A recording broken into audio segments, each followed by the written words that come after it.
bautismo en el Señor, nuestra conversión fue en el año 1914 en el pueblo de San Nicolás de los Arroyos y bautizados por, yo Teresa González de Lay, el 13 de febrero de 1921. La gloria sea para el Señor. ¡Qué bendición poder tener este documento en nuestras manos de aquella primera familia que se radicó aquí en Arroyito en el año 1918 y poder tener este documento sabiendo la fecha de su conversión, la fecha de su bautismo, y qué interesante que es para la historia de la iglesia aquí en calle Sarmiento 1147.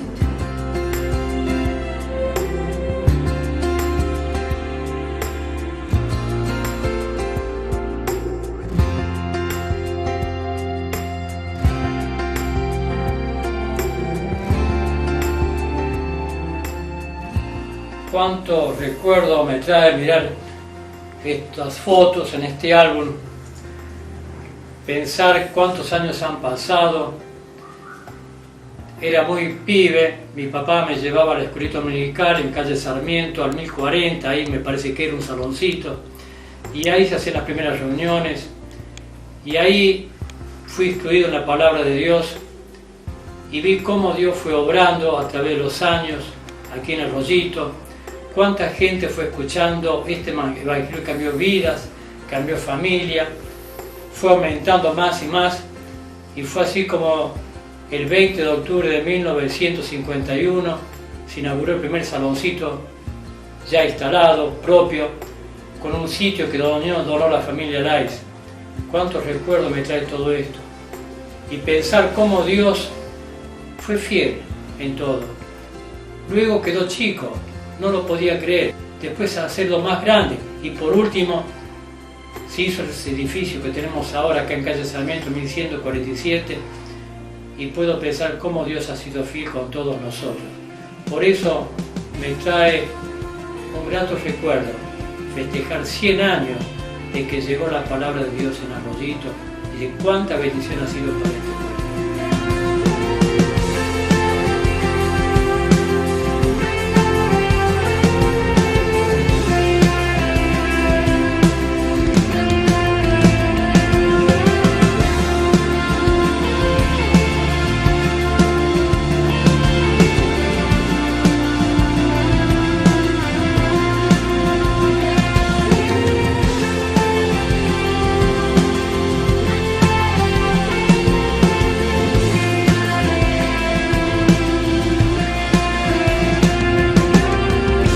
Pensando en San Nicolás de los Arroyos y cuando esta familia Lay se radica aquí en Arroyito, tenemos algo interesante que contar, y es que la familia Krieger, los padres de Teda Krieger, quien es la fundadora de LAPEN aquí en la República Argentina.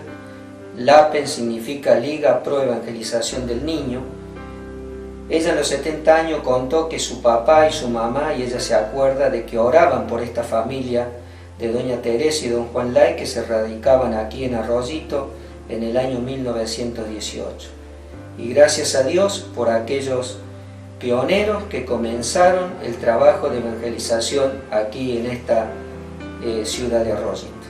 Desde el año 1918 al año 36 ocurrieron algunas situaciones, como por ejemplo la conversión del tío Agustín Bistoco, quien se radicó en esta zona y visitaba la zona de la Tordilla, la zona rural, y allí vivía la familia Ferace, a los cuales él iba los fines de semana a predicar, y se convirtió parte de la familia, y después se convirtió toda la familia, y también otras familias que él visitaba, la familia de Alessandro, también conocieron el Evangelio.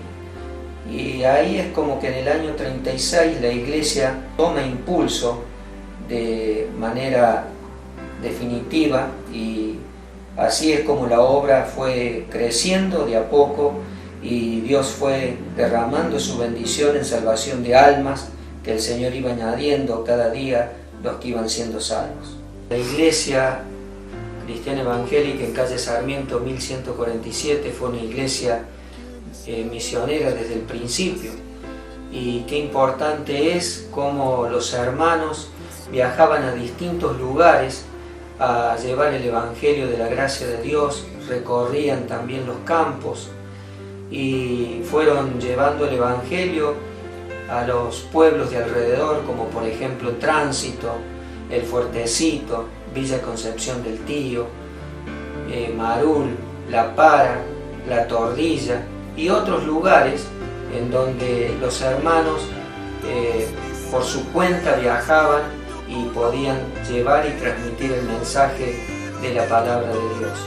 También tenemos en cuenta la obra misionera que hizo el tío Agustín Vistoco, construyendo 5 casas rodantes, y donde también se recorrían todos estos lugares para llevar el mensaje de salvación y de vida eterna a aquellos que no conocían a Jesucristo como su Salvador personal. En el año 1976 se da comienzo con los programas radiales, en donde varios hermanos grababan y recibíamos las grabaciones y las transmitíamos. En ese momento la radio era una radio de circuito cerrado por cable y se transmitían los mensajes del Evangelio. Más adelante se comenzó con la radio FM, en donde también se tenían programas, y en el años más recientes, el año 90 en adelante, Julio Ferace comienza a grabar los programas Despertando la Verdad. Dios nos dio la posibilidad de tener una radio totalmente cristiana, la BBN, la 104.3. También se comenzó con los programas televisivos, el programa Despertando la Verdad, a través del canal local. Oí una voz que desde el cielo me decía: escribe, bienaventurados de aquí en adelante los muertos que mueren en el Señor. Sí, dice el Espíritu, descansarán de sus trabajos, porque sus obras con ellos siguen. Gracias a Dios que su obra todavía sigue por medio de él. También es muy interesante lo que la iglesia en este tiempo está haciendo, teniendo la escuela bíblica dominical, que es desde los 4 años hasta la clase de mayores, y también la actividad con los preadolescentes, adolescentes, jóvenes, actividades de matrimonios, y también la enseñanza de la palabra de Dios. Y tenemos que dar gracias a Dios por todos estos ministerios y todo este trabajo que los hermanos de la iglesia aquí en calle Sarmiento realizan. Hermanos que de forma desinteresada ponen de su esfuerzo, de su tiempo para servir al Señor. Y quisiera dejarles un pasaje para animarlos a seguir adelante, así como aquellos pioneros nos pasaron la posta a nosotros, que nosotros podamos estar pasando la posta a los que vienen después de nosotros. Y quiero leerles un texto para animarlos, y que me gusta mencionarlo en las reuniones que tenemos de organización. Está en 1 Corintios capítulo 15, versículo número 58. Así que, hermanos míos amados, estad firmes y constantes, creciendo en la obra del Señor siempre, sabiendo que vuestro trabajo en el Señor no es en vano. Hermanos, hermanas, gracias a Dios por el esfuerzo que cada uno hace como miembros del cuerpo de Cristo, cada uno ocupando su lugar y desarrollando su don y cumpliendo con el ministerio que el Señor encomendó a cada uno. Que Dios les bendiga multiplicando. Nunca pensamos lo que Dios haría en este lugar, ganando al mundo. Nunca pensamos que estaríamos en medio de la mies, cosechando frutos por tantos años fuimos solo un instrumento del Señor. Qué privilegio fue servir a los santos.